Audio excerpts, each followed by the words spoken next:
Vendors in Banjul have opted for food business to boost their income during Ramadan.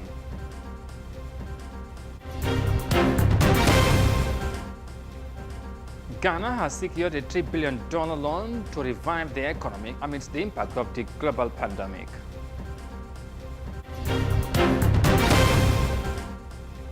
And Johnson & Johnson have suspended its vaccine trial due to unusual blood clots.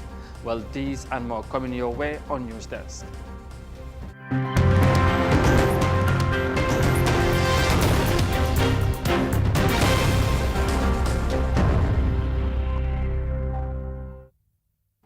Hello there, this is Africa TV and many thanks for joining us. I am Amadou Kante and now the news in detail. Now, as Muslims begin to observe the month of fasting, dozens of vendors in the capital city of Banjul have shifted their engagement towards food, a sector that earns more income among the options. The month of Ramadan presents a host of events such as suhoor, the meal at the start of fasting, and iftar at the start and during the day, during which families gather for buffet. Traditional dishes are often highlighted, including desserts, particularly those made only during Ramadan. Kadia Duseka has more details of that in this report. The demand for basic food commodities, such as rice, sugar, and vegetables, is regular in the highest demand during the month of fasting, making the market lucrative on daily sales. Ajiramatulai Gay had been in the sale of fashion and fabric in the Albert Market in Banjul until the sighting of the new crescent for the month of Ramadan. She told iAfrica TV that the booming nature of food products had been the motivating factors for the shift in her concentration. Water, juice, and milk are usually the beverages of choice, but locally produced herbs are always of high demand. People are not buying what we are selling because of Ramadan. In this period, people only focus on buying food commodities. That is why during the month of Ramadan, we change from selling non-food products to basic food commodities. We sell dates, local tea, and other related items because selling these commodities will help you earn something to home. But if you stick to only what you are selling, you will not have anything. For vendors like Ramatulai, the old business will wait as long as the daily income from the sales of food is providing for the urgent needs of the family. Right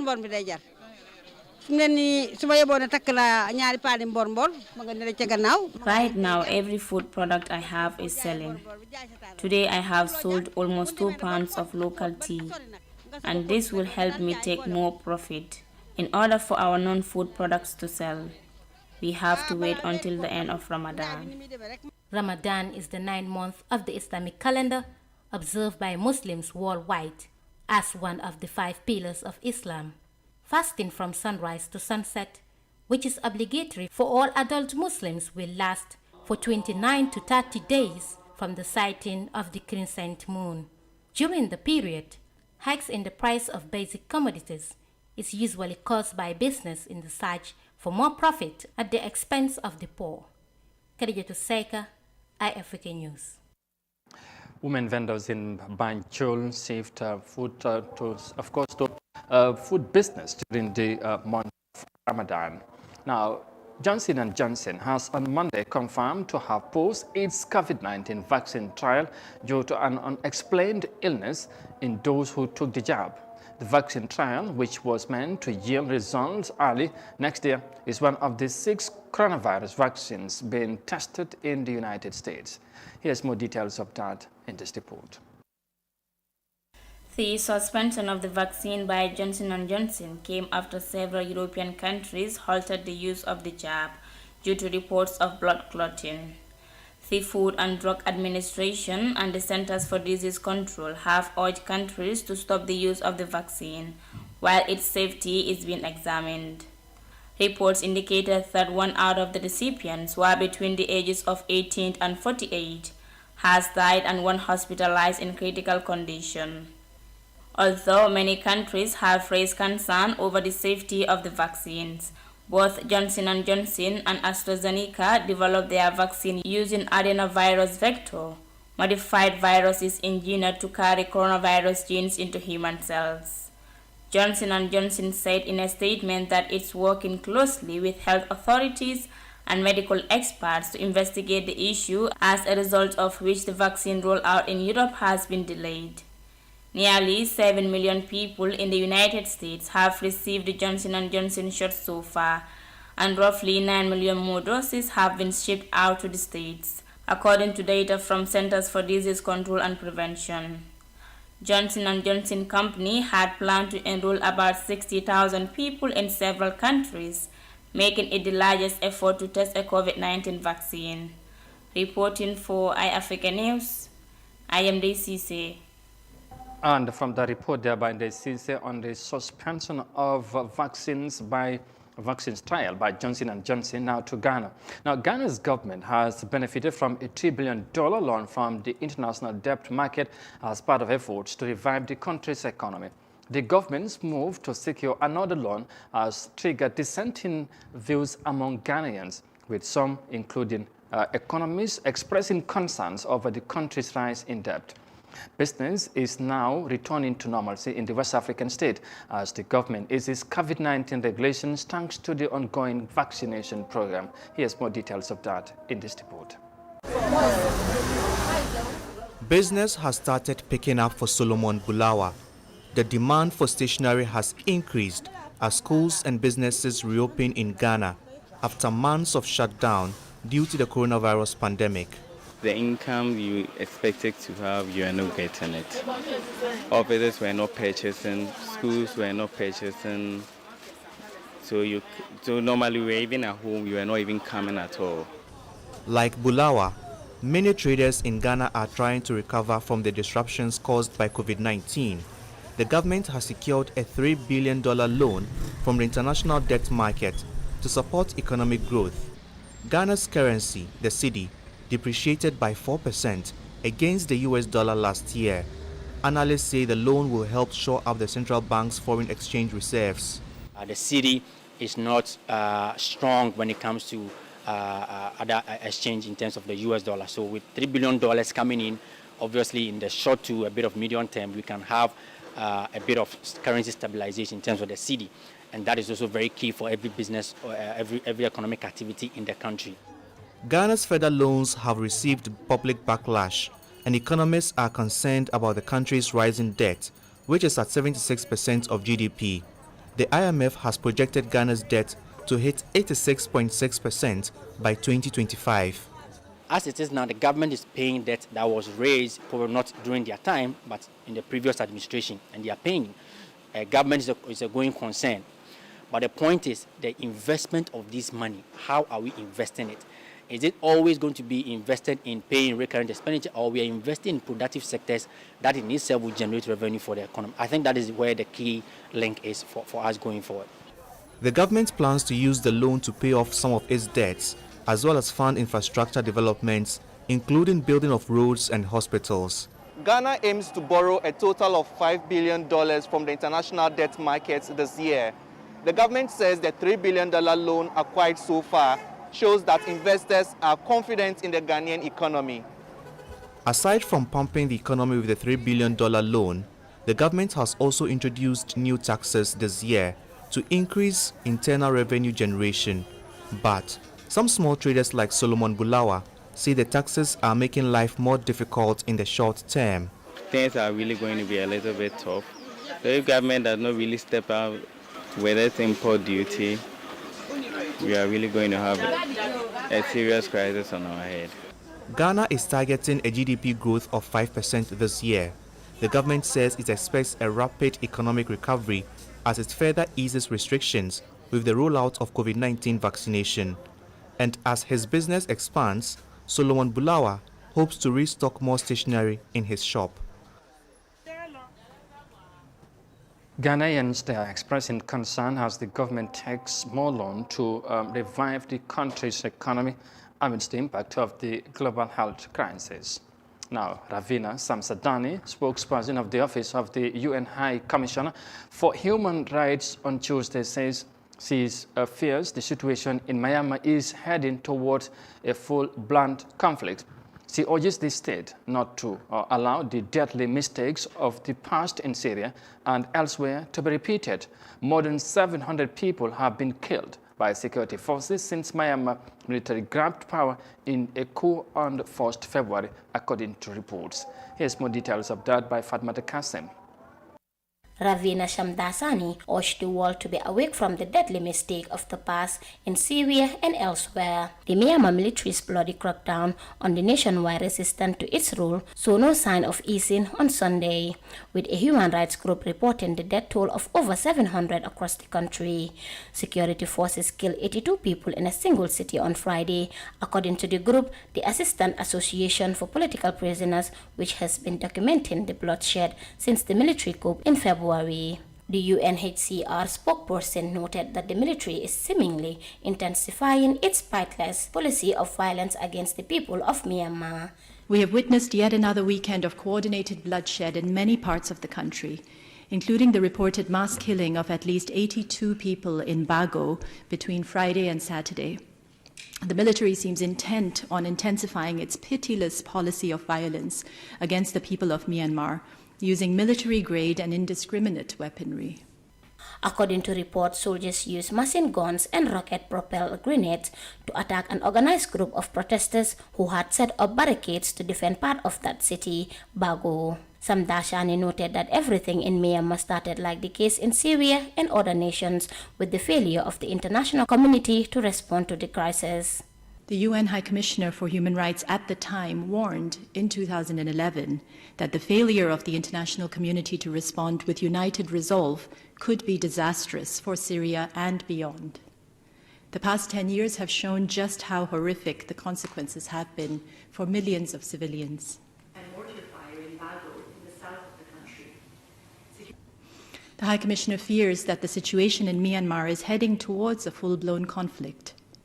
States must not allow the deadly mistakes of the past in Syria and elsewhere to be repeated. She stressed the need to cut off the supply of arms and finances to the military leadership that aid its commission of serious human rights violations. The High Commissioner has called on the Myanmar military and neighboring states to facilitate humanitarian access to populations in need. She has urged neighboring states to give temporary protection to people fleeing the violence and to refrain from returning Myanmar migrants at this time. This is in accordance with the principle of non-refoulement. Statements of condemnation and limited targeted sanctions are clearly not enough. States with influence need to urgently apply concerted pressure on the military in Myanmar to halt the commission of grave human rights violations and possible crimes against humanity against the people. The High Commissioner, Michelle Bachelet, has stressed the need to cut off the supply of arms and finances to the military leadership that aid in its commission of serious human rights violations. The High Commissioner made particular references to the report of the UN fact-finding mission on Myanmar, which contains recommendations for impactful action in relation to the military. Meanwhile, the country's economic, education, and health infrastructure have been brought to a brink of collapse, leaving millions of Myanmar people without basic service and food security. Thousands of international migrants have left urban centers for their home communities, which once relied on their income. COVID-19 measures have effectively been brought to a standstill. For iAfrica News, I am Fatmata Kasim. The continuous clampdown on protesters in Myanmar have raised concerns among world leaders, including the United Nations.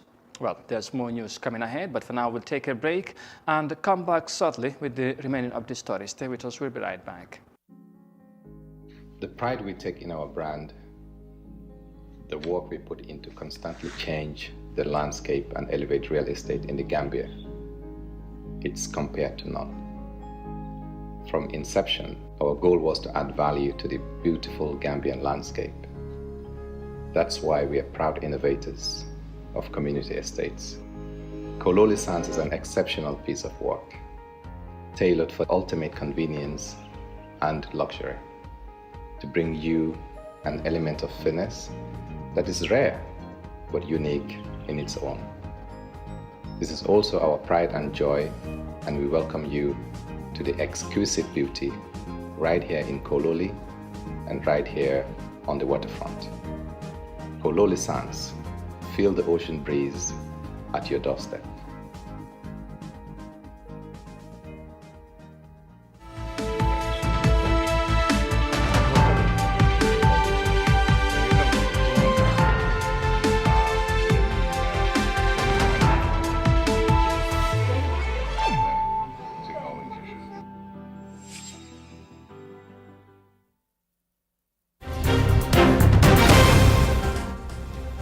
Welcome back. This is Africa TV, and once again, thanks for joining us. Now, Iran's government spokesperson said on Tuesday that Tehran would retaliate to the explosion which crippled the Natanz nuclear site on Sunday. He was speaking at a press conference and has blamed the Israeli government for the attack which he says were done to undermine the JCPOA agreement. Details of that in this report by Omar Ahmad Toure. Last week Tuesday, the JCPOA parties reached agreement with Iran in Vienna to revive talks on its nuclear program. President Hassan Rouhani praised the agreement as a victory for Iran.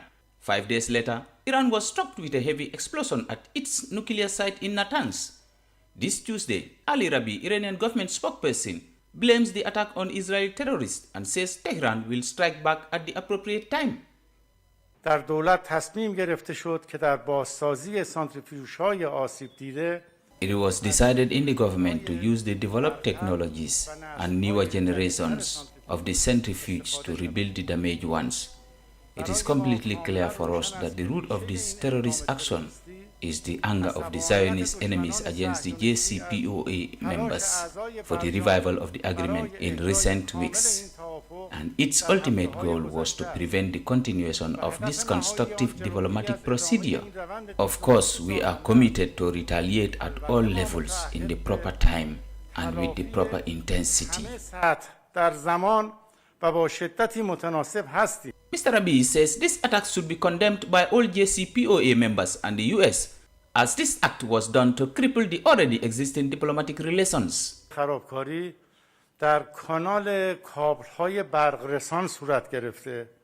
We expect all JCPOA parties and also the US government that considered itself pro-democracy to condemn this attack and show their commitment in declaring acts of sabotage and terrorism in conflict with the current diplomatic processes.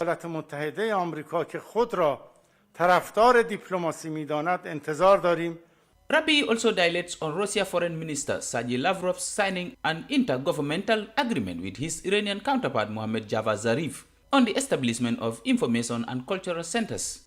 He says both Russia and Iran are victims of the illegal and unilateral sanctions of the US and have a common agenda to counter such actions. Reporting for iAfrica News, I am Omar Ahmad Toure.